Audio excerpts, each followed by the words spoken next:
Ladies है, हम भी एक लेडीज है। आपके चक्कर में कितने लेडीजों की जिंदगी खराब हो रही है। एक तरह से देख, मुखर्जी नगर में भी कई लड़कियां पढ़ती थी, जिनकी वाइफें पढ़ती थी, उनको भी बुला लिया गया है।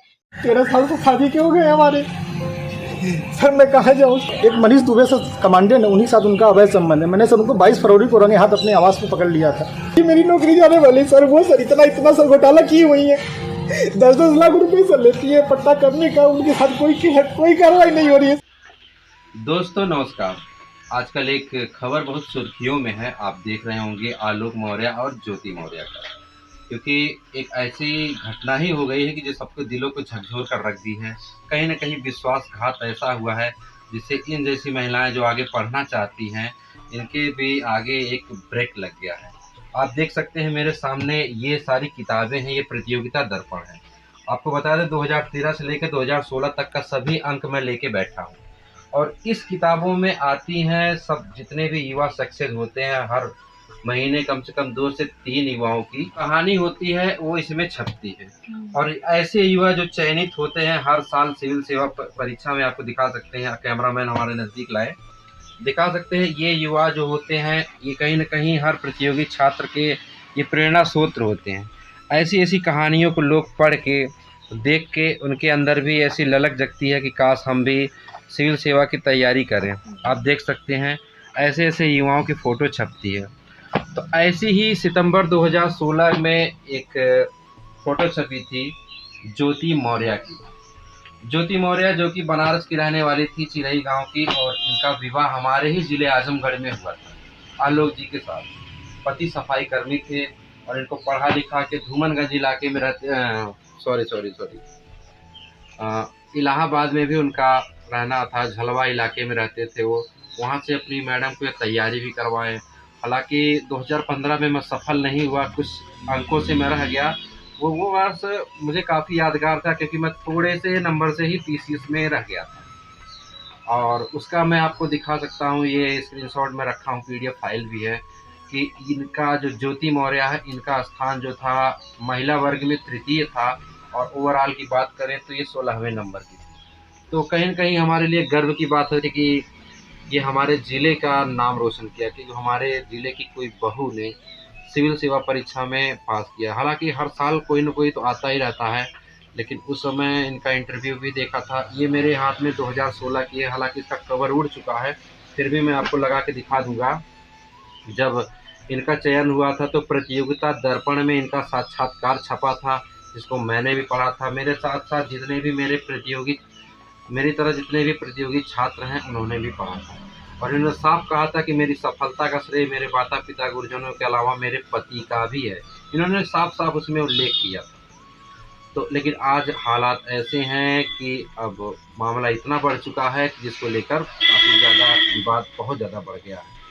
तो ऐसे में अब क्या बताएं, इस ऐसे प्रकरण को देखकर आगे जो पढ़ने वाली औरतें हैं, यानी शादी के बाद भी जो अगर तैयारी करना चाहती हैं, कहीं न कहीं उनके लिए ग्रहण बन गया है। ज़रूरी नहीं कि वो सिविल सेवा की ही तैयारी करें, हालाँकि और अन्य भी है, जैसे टीचर वगैरह हैं या अन्य सेवाओं की तैयारी करना चाहती हैं। तो इनके जैसी औरतें जो हैं, शादी के बाद उनकी तैयारी रुक सी गई है और कहीं न कहीं पतियों ने वापस बुला लिया है। तो इस मामले में आप क्या कहना चाहती हो? मैं ये कहना चाहती थी कि वो जो आजकल बड़ी फेमस हो रही है ज्योति मौर्य, जिनके हस्बैंड ने जो सफाई कर्मचारी हैं, उन्होंने इतनी मेहनत इतनी परिश्रम से अपनी बीवी को पढ़ाए लिखाए इस पद पे ले आए। सोचे कि हमारी थोड़ी गरीबी दूर होगी, और मैं तो सफाई कर्मचारी हूँ, तो इसी का सपना पूरा हो जाए पढ़ लिख कर। तब उनको जो ज्योति मौर्य हैं, उनको ऐसा नहीं करना चाहिए था कि अपने हस्बैंड को धोखा दिया। क्योंकि देखिए, चाहते तो वो नहीं पढ़ाते, पर उन्होंने सोचा कि मैं नहीं निकल पाया, काश ये निकल जाए आगे और ये अपने पैरों पे खड़ी हो जाए, मेरी थोड़ी जो मेरा गांव और समाज का नाम ये रोशन करे। उन्होंने किया, सब कुछ बहुत अच्छे से चल रहा था। उनके पति ने भी, देखिए, जो पढ़ता है उसके जो पढ़ाता है वो भी बहुत संघर्ष और बहुत परिश्रम करता है, क्योंकि जो पढ़ने वाले से ज़्यादा जो उनके साथ रहता है वो ज़्यादा करता है। क्योंकि देखिए, खाना बनाना, कपड़े धोना, बर्तन मांजना, मतलब अन्य और भी काम होते हैं। उनको पढ़ाई के अलावा सिर्फ पढ़ाई थी, पढ़ाई के अलावा कुछ नहीं करती थी, क्योंकि उनके हस्बैंड ज़्यादातर उनका साथ देते थे, हर काम उनके हस्बैंड करते थे। और प्लस कि उन्होंने, चलिए, सब बहुत बढ़िया चल रहा था, सब अच्छा चल रहा था। तो उन्होंने ऐसा नहीं करना चाहिए था कि अपने हस्बैंड को छोड़ के दूसरे चक्कर में पड़ जाना।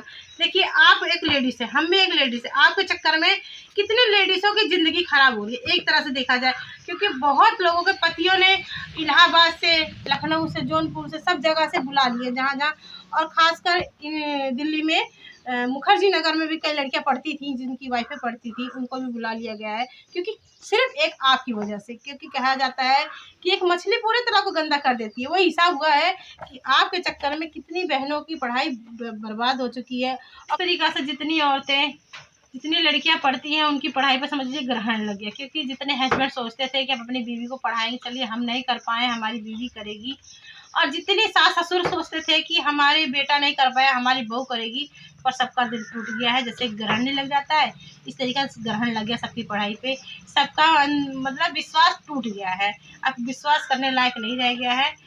अब इससे ज़्यादा मैं क्या कहूँ, मुझे कुछ समझ में नहीं आ रहा है। तो दोस्तों, आप कमेंट करके ज़रूर बताइएगा कि इन्होंने अच्छा किया कि गलत किया। आप बोलिए कुछ। क्या बताएं, जिन लोगों को हम देखकर ये एक मोटिवेशन होता था कि ऐसे लोग सिविल सेवा की परीक्षा की तैयारी कर रहे हैं, हमारे क्षेत्र के हैं, पास हो रहे हैं, इनको देखकर हम लोगों को मोटिवेशन होता था कि हम भी ऐसी तैयारी करके आगे बढ़ेंगे। लेकिन तैयारी के बाद जो पद पे रहते हुए भी ऐसे ऐसे कृत्य कर रहे हैं, तो कहीं ना कहीं जो हम लोगों को इन लोगों से मोटिवेशन मिलता है।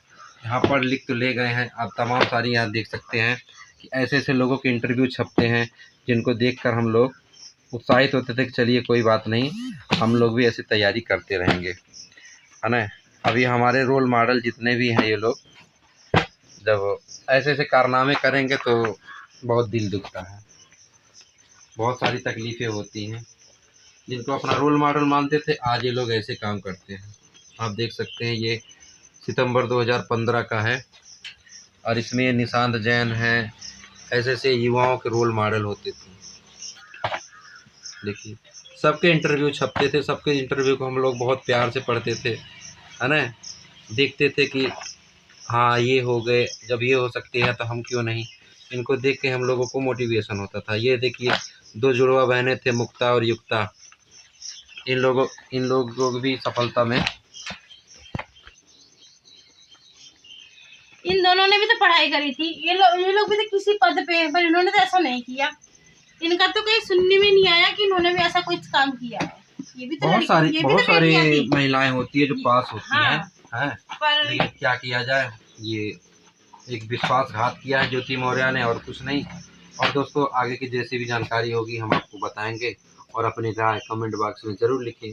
क्योंकि अगर एक प्रतियोगी छात्र हैं या आपके घर से भी कोई प्रतियोगी परीक्षा की तैयारी कर रहा होगा, तो ऐसे लोग रोल मॉडल होते हैं। इन लोगों का इंटरव्यू देख के, जैसे मान लीजिए छपता रहता है, इसके अंदर हर महीने किसी न किसी सफल व्यक्ति की देखिए कहानी होती है ना।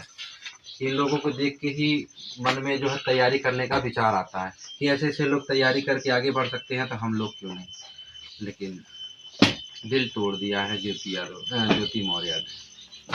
तो भी ख़त्म करते हैं, और इसको चलो रखो, ये तो हमारे पुराने दिनों की यादें थी, तो सहेज के रखे थे। और दोस्तों, आप लोग भी कमेंट करके ज़रूर बताना कि क्या सही है, क्या गलत है। आपके विचार, आपकी राय कमेंट बॉक्स में ज़रूर होने चाहिए। तो फिर नेक्स्ट वीडियो में, तब तक के लिए जय हिंद, वंदे मातरम।